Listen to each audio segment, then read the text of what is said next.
La recherche de la vérité scientifique et la recherche de la vérité philosophique ont en commun d'essayer d'appréhender une réalité qui nous dépasse. Plus nous avançons dans nos découvertes scientifiques sur le fonctionnement de l'univers, plus le commun des mortels a des difficultés à saisir les concepts éclairés par la science. Le simple concept d'infini, même s'il est théoriquement compris, est-il dans les faits totalement concevable par les humains ?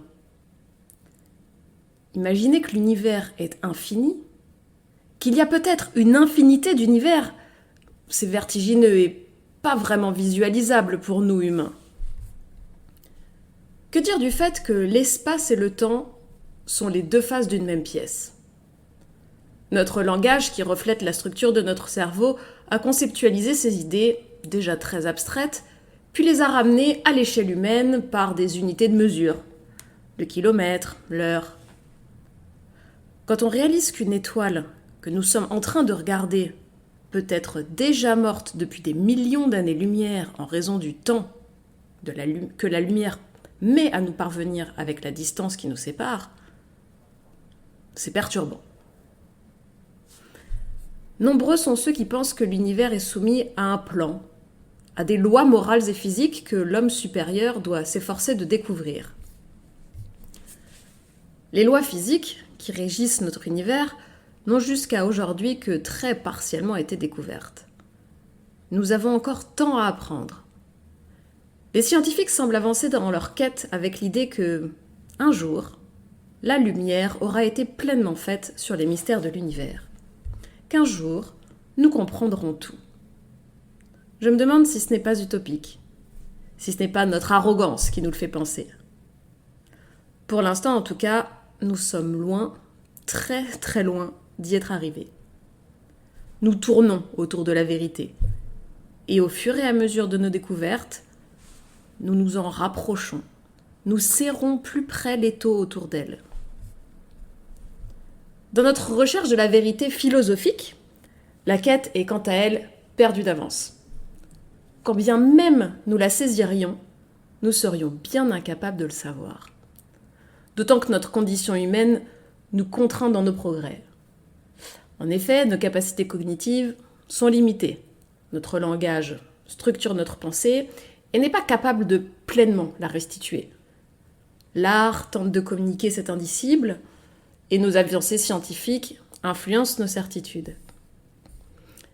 Quand on réalise, avec la théorie de la relativité, que le temps ne s'écoule pas à la même vitesse sur Terre près de la mer et en haut d'une montagne, c'est difficile à concevoir.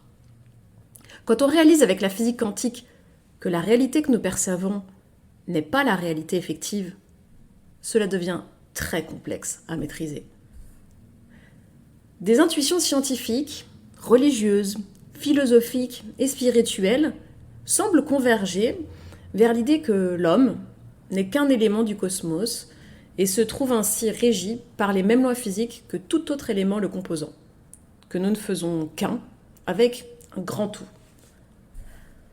Au travers des mathématiques, langage symbolique par excellence puisque déconnecté du réel, sans signifier auquel ils se référeraient, les scientifiques attestent par leurs calculs que tout dans l'univers est régi par les mêmes lois.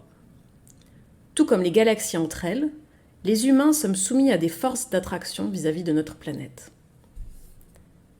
Cette connexion avec un grand tout, les religions tentent de l'expliquer métaphoriquement, par des paraboles, en personnifiant des concepts pour leur donner une échelle humaine et compréhensible. Les prendre au pied de la lettre est, selon moi, une aberration.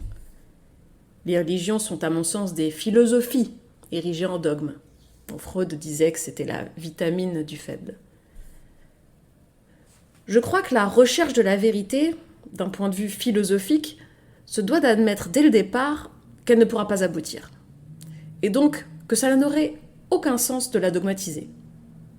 En cela, elle serait plus humble que les religions. Chaque philosophie a cherché à construire un système cohérent. Libre à chacun d'en préférer un avec lequel il se sent plus à l'aise pour appréhender sa vie et ses limites humaines. Les humains se doivent malgré tout de continuer à chercher perpétuellement plutôt que de s'arrêter à un système.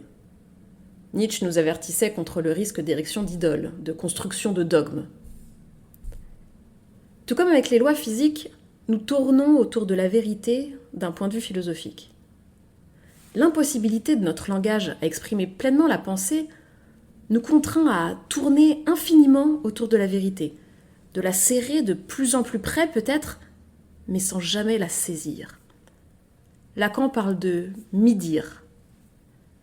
La vérité agit sur nous comme une force d'attraction à laquelle nous serions soumis.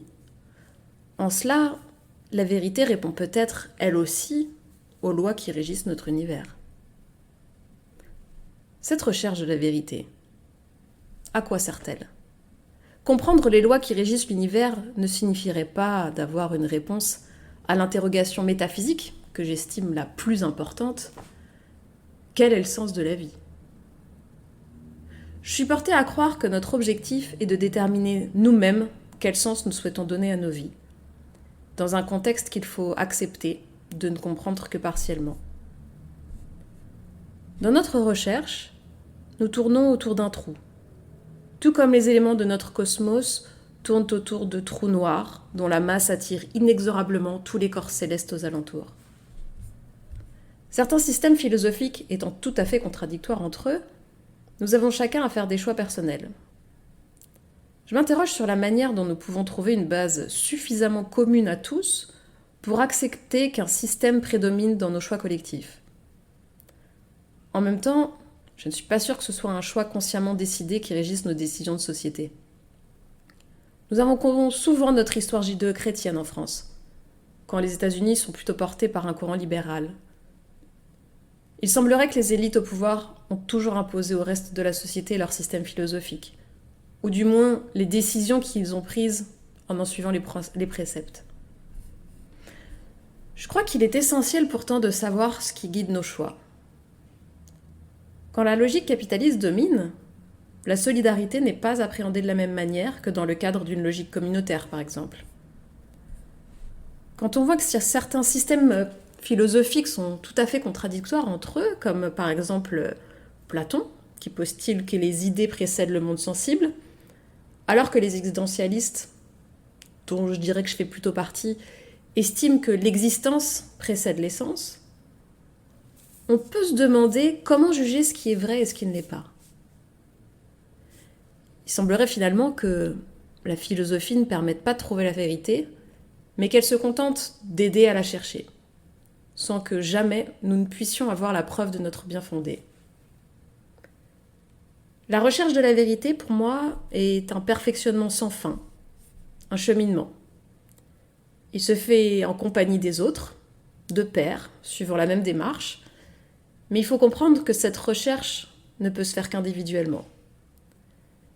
Les réponses trouvées seront donc uniques. Les symboles nous aideront à dialoguer entre nous pour cheminer ensemble. Rechercher la vérité, il faut se rappeler que ce n'est pas savoir. Cela n'a pas trait à la connaissance, mais au fait d'éprouver. Un des rôles que j'aimerais pouvoir construire avec le temps est de contribuer à éveiller les consciences des citoyens. Il s'agit donc, sans pousser une vérité plutôt qu'une autre, d'aider à questionner les vérités imposées, par les puissants, par la société, par notre famille, sans qu'on s'en rende toujours compte. Peut-être qu'en se penchant sur des sujets concrets, il serait plus facile de réaliser aux citoyens quelles sont les valeurs qui comptent pour eux. L'intelligence artificielle nous pousse à nous interroger sur ce qu'est la spécificité de l'être humain. Jusque-là, ces réflexions étaient cantonnées entre les mains de scientifiques, de religieux ou de philosophes. Et désormais, les citoyens sont poussés à se poser ces mêmes questions. L'émergence de l'intelligence artificielle fait surgir des interrogations qu'on se sent ou non l'âme d'un philosophe pour tenter d'y répondre. Par exemple, la voiture autonome nous impose de nous poser des questions existentielles. En cas d'un accident où il n'y aurait d'autres choix possibles que 2 scénarios, le premier étant d'écraser un groupe d'adultes et le deuxième d'écraser un enfant, que choisir ? La machine doit être programmée pour réagir à ce type de cas. Elle nous pousse donc à nous positionner, alors que l'erreur humaine n'a pas à justifier ce type de décision prise sur l'instant. Si les humains avions la possibilité d'implémenter une morale dans l'intelligence artificielle, comment réussir à la rendre universelle ? Les éthiciens ont peut-être pour rôle d'aider les citoyens à décortiquer des problèmes concrets pour savoir quelles réponses ils pensent juste d'apporter dans des cas précis. J'espère que ce sera une philosophie humaniste.